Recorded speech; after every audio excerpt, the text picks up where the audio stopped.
जम्मू कश्मीर में हिंदुओं को टारगेट किलिंग का मामला अब सुप्रीम कोर्ट में आ गया है। सुप्रीम कोर्ट में पत्री याचिका दाखिल कर मामले में स्वतः संज्ञान लेने की मांग की गई है। वकील विनीत जिंदल ने सुप्रीम कोर्ट में पत्र याचिका दाखिल की है। आशीष है हमारे साथ। आशीष, क्या कुछ कहा गया है इस याचिका या पत्र याचिका में? और वहां पर भी अगर हम देखें तो एक अल्टीमेटम सरकार को दिया गया है कि या तो आप हम आशीष से वापस जुड़ने की कोशिश करेंगे, लेकिन फिलहाल बता दें कि वकील विनीत जिंदल ने सुप्रीम कोर्ट में पत्र याचिका दाखिल की है। याचिका में कश्मीर में हिंदू अल्पसंख्यकों की तत्काल सुरक्षा मुहैया कराने का निर्देश देने की मांग की गई है। कश्मीर में हो रही टारगेट किलिंग 1989-90 की घटनाओं की याद दिलाती है। कल भी एक शिक्षिका की गोली मारकर हत्या कर दी गई थी, जहां फिर एक बड़े पैमाने पर विरोध प्रदर्शन हुआ और सरकार को अल्टीमेटम दिया गया कि आप हमारा ट्रांसफर करें, नहीं तो हम बड़े पैमाने पर यहां से पलायन कर जाएंगे। अप्रवासी मजदूरों पर भी हमले हुए हैं, वहां जो कश्मीरी पंडित हैं उन पर भी हमला हुआ है, कईयों की जान गई है। और इसी कड़ी में कल एक ताजा मामला सामने आया था। अब सुप्रीम कोर्ट से खुद संज्ञान लेने की मांग की गई है। एक पत्र याचिका दाखिल की गई है वकील साहब की तरफ से और कहा गया है कि जो कश्मीरी पंडित हैं, वहां जो अल्पसंख्यक हिंदू हैं, उन्हें सुरक्षा मुहैया कराई जाए। अब देखना होगा कि सुप्रीम कोर्ट इस पत्र याचिका पर क्या रुख अख्तियार करता है। इसके लिए हम आशीष भार्गव से भी बात करेंगे। आशीष, क्या है इस पत्र याचिका में? संक्षेप में हमने दर्शकों को बताया है, एक बार अगर आप फिर से बता दें। और क्या उसके लिए सुप्रीम कोर्ट की तरफ से कोई जवाब आया?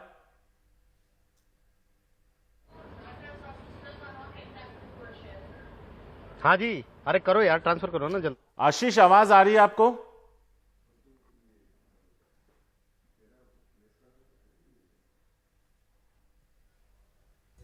वकील विनीत जिंदल की सुप्रीम कोर्ट में याचिका है। कहा गया है कि इस मामले की स्वतः संज्ञान ले सुप्रीम कोर्ट और इस पर सुरक्षा मुहैया कराने के आदेश दे। जो हिंदू अल्पसंख्यक हैं, जो कश्मीरी पंडित हैं, कश्मीर में आए दिन उन पर हो रहे हमले, खास करके उनके साथ साथ जो प्रवासी मजदूर हैं, जो दूसरे राज्यों से वहां हैं, उन पर भी हमले हुए हैं, कई लोगों की जान गई है। और एक ताजा मामले में कल टारगेट किलिंग में एक शिक्षिका की जान ले ली गई। आशीष है हमारे साथ। आशीष, क्या है इस याचिका में और क्या सुप्रीम कोर्ट की तरफ से कोई रिस्पांस आया?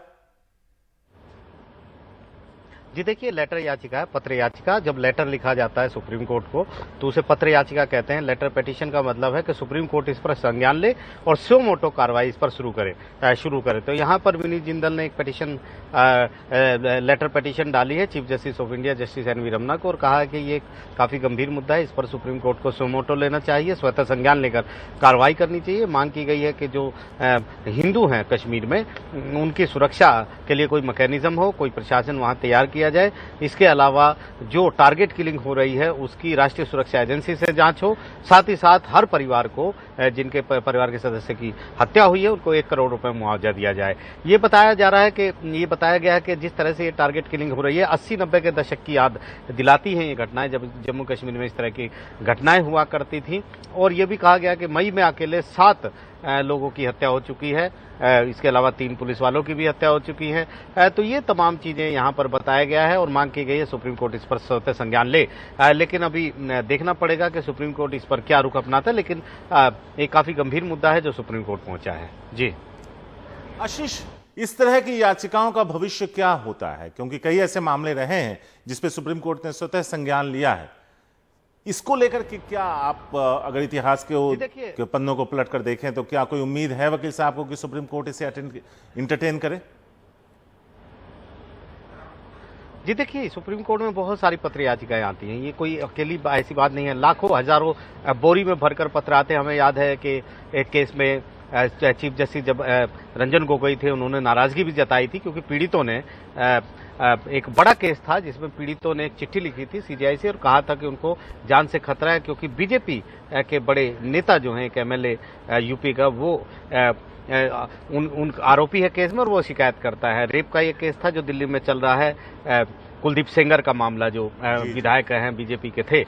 तो उस पर वो चिट्ठी चीफ जस्टिस तक पहुंची नहीं थी और इसके बाद वहां पर अटैक हो गया था यूपी में और उस पर सुप्रीम कोर्ट ने काफी नाराजगी जाहिर की थी रजिस्ट्री के ऊपर कि ऐसी चिट्ठियां चीफ जस्टिस तक पहुंचनी चाहिए। उस चिट्ठी पर फिर सुमोटो भी लिया था, आगे कार्रवाई भी हुई थी। तो ये कहा नहीं जा सकता कि सुप्रीम कोर्ट इस पर गौर करेगा या नहीं करेगा, लेकिन सीधी सी बात है, लॉ एंड ऑर्डर का मामला है, सरकार का मामला पहले बनता है सरकार के पास। सुप्रीम कोर्ट हमेशा कहता है कि जब भी आप कोई पिटीशन लेकर यहां पर आओ तो आपको ये दिखाना चाहिए कि प्रशासन और सरकारें मशीनरी वहां पर फेल हो गई हैं। तो निश्चित तौर पर बहुत सारे वकील बहुत सारी चीजों पर चिट्ठी लिखते रहते हैं सुप्रीम कोर्ट में, लेकिन इसका मतलब ये नहीं है कि हर चिट्ठी पर सुप्रीम कोर्ट एंटरटेन करे उसको। जी शुक्रिया आशीष इस पूरी जानकारी के लिए।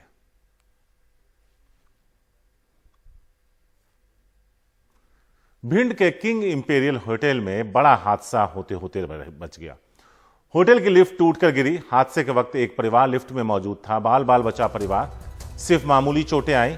होटल में शादी की सालगिरह मनाने गया था यह परिवार। शिकायत करने पर होटल मालिक पर धमकाने का भी आरोप लगा है। बताया ही जा रहा है कि बीजेपी नेता गुलाब किरार का ये होटल है। ये आपको हम ये तस्वीरें दिखा रहे हैं जो लिफ्ट में पहले ये रिकॉर्ड करने की उस वक्त उस पल को रिकॉर्ड करने की कोशिश थी और इसी दौरान लिफ्ट के टूटने की तस्वीर भी इसमें रिकॉर्ड हो गई। लेकिन राहत की बात यह रही कि लिफ्ट जब ऊपर से नीचे जा गिरा तो परिवार वालों को हल्की ही चोट आई। अनुराग है हमारे साथ इस बारे में ज्यादा बात करने के लिए। अनुराग, इसके दो पहलू हैं। पहला कि जो घायल हैं उन्हें मामूली चोटें आई हैं, उनकी हालत बता दीजिए, और दूसरा जो ये आरोप है कि एक तो लिफ्ट टूट गया, परिवार की जान पे बन आई, और उसके बाद बताया जा रहा है कि बीजेपी नेता का ये होटल है और मालिक धमका रहा है। बिल्कुल शारिक, ये कोतवाली थाना में वहाँ भिंड में ये होटल है, होटल किंग इंपीरियल, जो बीजेपी नेता गुलाब किरार का बताया जा रहा है। और यहाँ पर एक परिवार शादी की सालगिरह मनाने गया था और उसी दौरान आप देख सकते हैं कि सेल्फी में कुछ रिकॉर्ड करने की कोशिश कर रहे थे और उसी दौरान चीख पुकार मचती है। लगभग 8 से 10 सेकंड का ये वीडियो है। गनीमत ये रही कि किसी को कोई गंभीर चोट नहीं आई है। उसके बाद उनके परिजनों का कहना है कि जब उन्होंने इसकी शिकायत होटल वालों से की तो वो अभद्रता पर उतर आए। उन्होंने कहा कि कोई होटल नहीं टूटा है, तो उन्होंने ये कहा कि आप अपने सीसीटीवी में दिखवा लीजिए या सीसीटीवी चेक कर लीजिए। उसमें भी ऐसा कुछ उन्होंने दिखाने से मना कर दिया है। तो कहीं ना कहीं अपने आप में एक गंभीर मामला है, क्योंकि कई सारे आप देखेंगे होटल में कहीं पर भी लिफ्ट लगाया जाए तो कई तरह के प्रावधान होते हैं, सालाना उसकी चेकिंग होती है। तो ऐसे में एक होटल की लिफ्ट कैसे टूट गई और उसके बाद होटल कर्मचारी बजाय परिवार के प्रति सहानुभूति जताने के, उनका ऐसा आरोप है कि उनके प्रति आक्रामक हुए, उनको धमकाने की कोशिश की। तो अपने आप में दो गंभीर बातें तो हैं ही। अनुराग, बहुत संक्षेप में किस माले से किस जमीन ग्राउंड फ्लोर पर आ गई ये लिफ्ट, अगर पता हो? जी, लगभग बताया जा रहा है कि चौथे माले से ग्राउंड फ्लोर पर आ गए, लेकिन गनीमत रही कि किसी को कोई चोट नहीं आई। शुक्रिया अनुराग इस पूरी जानकारी के लिए। यूपी के मुख्यमंत्री योगी आदित्यनाथ ने आज अयोध्या में राम मंदिर के गर्भगृह की पहली शिला रखी। इसके बाद उन्होंने वहां पूजा अर्चना भी की। उन्होंने कहा कि शिला पूजन उनके लिए सौभाग्य की बात है और राम मंदिर जल्द ही पूरा होगा। अब सीएम योगी निर्माण स्थल के पास द्रविड़ शैली में बने मंदिर के प्राण प्रतिष्ठा कार्यक्रम में भी शामिल होंगे। अयोध्या में भगवान राम के मंदिर का निर्माण तेजी से चल रहा है। 5 अगस्त 2020 को पीएम नरेंद्र मोदी ने मंदिर निर्माण की आधारशिला रखी और तब से मंदिर का काम तेजी से किया जा रहा है।